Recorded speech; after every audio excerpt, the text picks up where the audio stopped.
है edu.insight और आज के इस अंक में हम बात करने वाले हैं बलबन के राजत्व के सिद्धांत के बारे में और उसकी ब्लड और आयरन की पॉलिसी के बारे में। बलबन ने राजत्व का एक सिद्धांत विकसित किया था जो कि सुल्तान के लिए पूर्ण शक्ति और अधिकार पर जोर देता है। उनका मानना था कि सुल्तान को निरंकुश शासक के रूप में ईश्वर द्वारा नियुक्त किया गया था और रक्त और लोहे की उनकी नीति के माध्यम से भय और बल कुलीन वर्ग विद्रोहियों और विदेशी आक्रमणकारियों पर नियंत्रण बनाए रखने के लिए आवश्यक माने जाते थे। फारसी दरबारी परंपराओं और समारोहों को अपनाकर जिसने उनकी भव्यता और विषय से दूरी बढ़ाई, एक मजबूत सेना बनाए रखी और किसी भी खतरे को बेरहमी से दंडित किया। बलबन 40 वर्षों तक दिल्ली सल्तनत पर अपना शासन सुरक्षित करने और सुल्तान की स्थिति को मजबूत करने में सक्षम बना। तो आइए जानते हैं क्या था बलबन का राजत्व का सिद्धांत।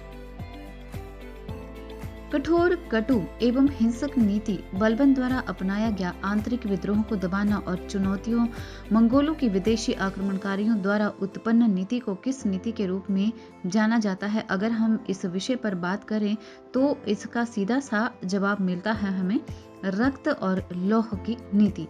बलबन द्वारा प्रतिपादित राजत्व के सिद्धांत ने रक्त और लौह की नीति को अपनाना लोहा बलबन आश्वस्त हो गया। सन 1862 में जर्मन नेता बिस्मार्क के एक भाषण का शीर्षक रक्त और लोहा था जो आगे चलकर एक नीति बन गया था।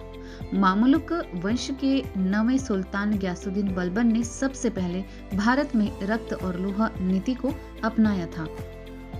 बलबन ने अपने शासनकाल के दौरान लौह नीति का प्रतिपादन किया और अपनी ताकत के माध्यम से मेवातियों को कुचल डाला। साथ ही उसने अपने अधिकारियों को अनुशासित भी किया। उसने अपनी सेना को भी पुनर्गठित किया और चहलगानी शक्ति को समाप्त कर दिया जो कि पूर्व काल से ही प्रमुख ताकत बने हुए थे। गयासुद्दीन बलबन का वास्तविक नाम बहाउद्दीन था।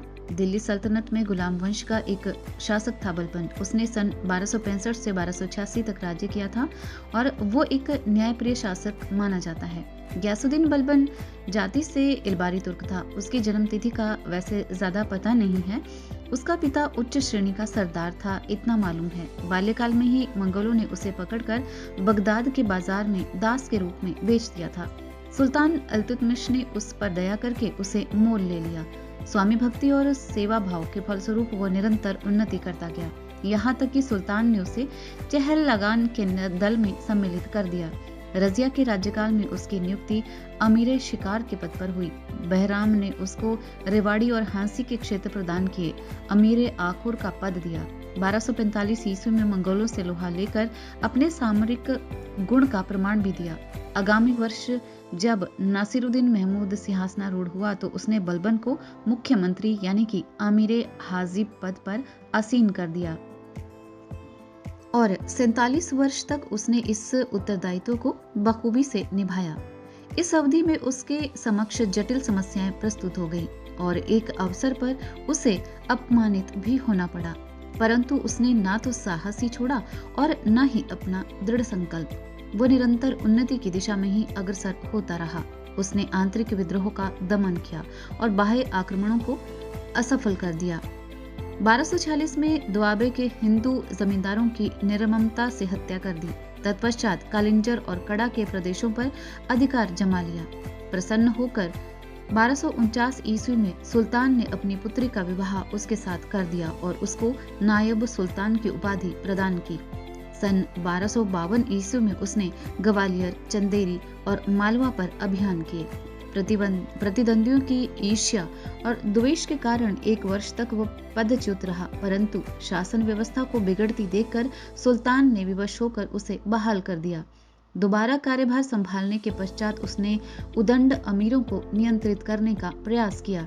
सन 1255 ईस्वी में सुल्तान के सौतेले पिता कतलुग खान के विद्रोह को दबाया। सन 1257 ईस्वी में मंगोलों के आक्रमण को रोका। सन 1259 ईस्वी में क्षेत्र के बागियों का नाश किया।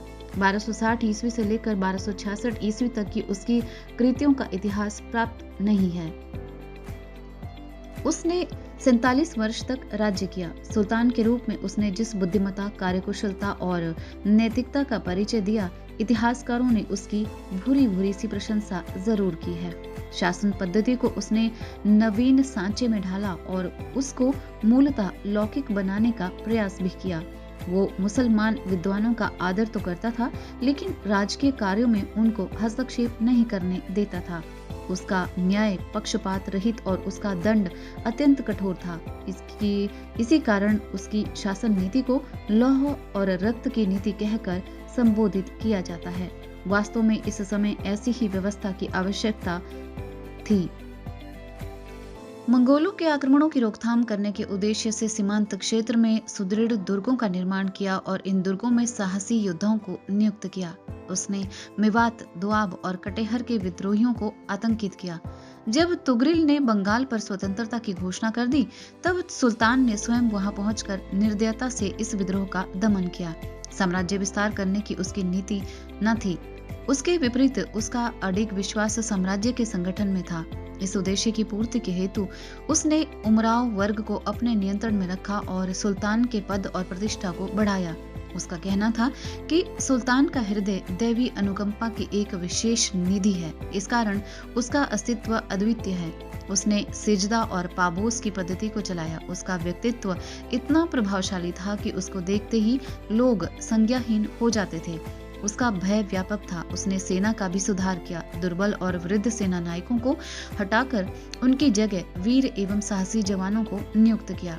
वो तुर्क जाति के एकाधिकार का प्रतिपालक था, अतः उच्च पदों से अतुर्क लोगों को उसने हटा दिया। कीर्ति और यश प्राप्त कर वह सन 1286 ईस्वी के मध्य परलोक सिधारा।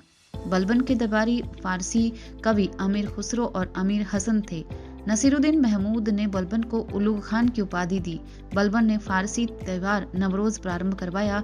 सिजदा और पाबोस एक प्रकार की सम्मान करने की पद्धति थी, जिसमें सुल्तान को लेटकर सम्मान दिया जाता था और सुल्तान का ताज और पैर चूमते थे। बलबन दिल्ली के मंगोलों के आक्रमणों से रक्षा करने में सफल रहा। बलबन ने प्रारंभ में ही तुर्काने चहलगानी, जो कि 40 गुलामों का दल था, का नाश किया, जिसे इल्तुतमिश ने बनाया था। भारत में कई महान तो कई क्रूर शासकों की भी कहानियां इतिहास में दर्ज है।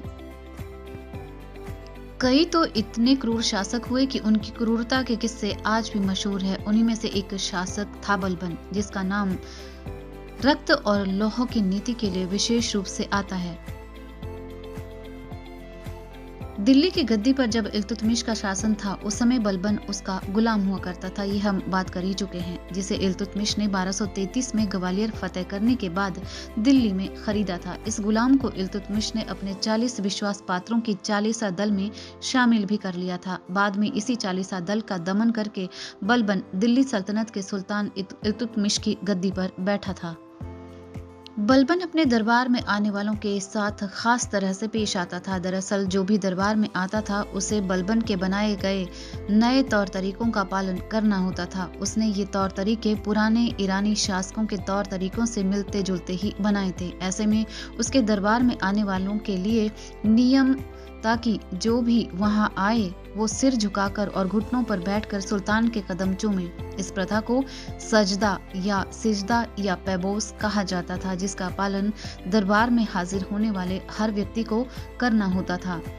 बलबन लोगों को अपने नाम से ही डराना चाहता था, साथ ही वो राजाओं का वैभव भी स्थापित करना चाहता था। ऐसे में वो जितनी लंबी दाढ़ी रखता था, उतना ही लंबा मुकुट भी पहनता था, जिससे उसे लोग देखते ही भयभीत हो जाते थे। बलबन ने क्रूरता की हदें कर दी थी पार। बलबन ने अपने शासन काल में क्रूरता की हदें पार कर दी थी। वो अपने 40 साथियों को मारकर सत्ता में आया था। वहीं एक बार उसके समय में 1279 में बंगाल के सूबेदार तुगरिल खान ने विद्रोह किया और खुद के नाम से सिक्के चलवाए थे। इससे गुस्से में आकर बलबन ने वहां जाकर उस विद्रोह को न सिर्फ दबाया, बल्कि कहा जाता है कि उसने मारे गए लोगों को सड़कों के किनारे खंभों से लटकाया और उनके सिर में कीलें ठुकवा दी थी, जिससे लोगों में उसके नाम का भय फैल जाए और कोई विद्रोह करने की हिम्मत न जुटा पाए। शासन करने की उसकी आक्रामक नीति को रक्त और लौह की नीति कहा जाता है। इस नीति से बलबन ने अपने विरोधियों और विद्रोहियों को खत्म कर दिया और उनके परिवार के लोगों को गुलाम बना दिया। उसने मेवातियों, राजपूत जमींदारों, गंगा, जमुना, दोआब और अवध के डकैतों से निपटने के लिए इस नीति का इस्तेमाल किया। दोआब और कटिहार, जो कि आधुनिक रोहिलखंड के क्षेत्र हैं, में उसने जंगलों को साफ करवाया, विद्रोही ग्रामीणों को खत्म करवाया और पुरुषों, महिलाओं और बच्चों को गुलाम बनाया। बलबन ने सैन्य विभाग दीवाने अर्ज को पुनर्गठित किया और उन सैनिकों को पेंशन दी जो अब सेवा के लायक नहीं थे। उसने एक शानदार दरबार बनाए रखा ताकि अपनी ताकत और डरावने तरीकों से लोगों को प्रभावित किया जा सके। दरबार में कड़ा अनुशासन लागू किया और दरबारी पोशाक निर्धारित की। बलबन का पूरा नाम गयासुद्दीन बलबन था। राजशाही और तुर्की प्रमुखों के बीच संघर्ष प्रमुख मुद्दों में से एक था जो उलुग खान तक जारी रहा, जिसे इतिहास में बलबन की उपाधि से जाना गया। समय के साथ उसने राज्य पर नियंत्रण कर लिया और वर्ष 1265 में सत्तारूढ़ हुआ। इससे पहले बलबन ने इल्तुतमिश के छोटे बेटे नसीरुद्दीन महमूद के यहाँ नायब या डिप्टी का पद संभाला था, जिसे बलबन को वर्ष 1246 में सिंहासन प्राप्त करने में सहायता की थी। बलबन ने नसीरुद्दीन महमूद की पुत्री से शादी करके युवा सुल्तान के लिए अपनी स्थिति को और सुदृढ़ कर लिया। बलबन के बढ़ते अधिकार ने अनेक तुर्की प्रमुखों को अलग थलग कर दिया, जिन्होंने नसीरुद्दीन महमूद के युवा और अनुभवहीन होने के कारण सत्ता के मामलों में अपनी पूर्व शक्तियों एवं प्रभावों को बनाए रखने की आशा की थी। अंततः बलबन के विरुद्ध 1253 ईस्वी में एक षड्यंत्र भी रचा गया, जो कि उसके पद से बेदखल कर दिया गया। आंतरिक गड़बड़ी से निपटने और मंगोलों को खदेड़ने के लिए बलबन ने एक मजबूत केंद्रीकृत सेना का भी गठन किया, जिन्होंने पंजाब में घुसपैठ की और दिल्ली सल्तनत के लिए गंभीर खतरा उत्पन्न कर दिया था। उसने सैन्य विभाग दीवाने अर्ज को पुनर्गठित किया और उन सैनिकों को पेंशन दी जो अब सेवा के लायक नहीं थे। निसंदेह वो दिल्ली सल्तनत, विशेष रूप से सरकार और संस्थानों के मुख्य वास्तुकारों में से एक था। राजशाही की सत्ता का दावा करते हुए बलबन ने दिल्ली सल्तनत को मजबूत किया। मंगोलों के घुसपैठ के विरुद्ध वह उत्तरी भारत की पूरी तरह से रक्षा नहीं कर सका। edu.insight के आज के अंक में बस इतना ही।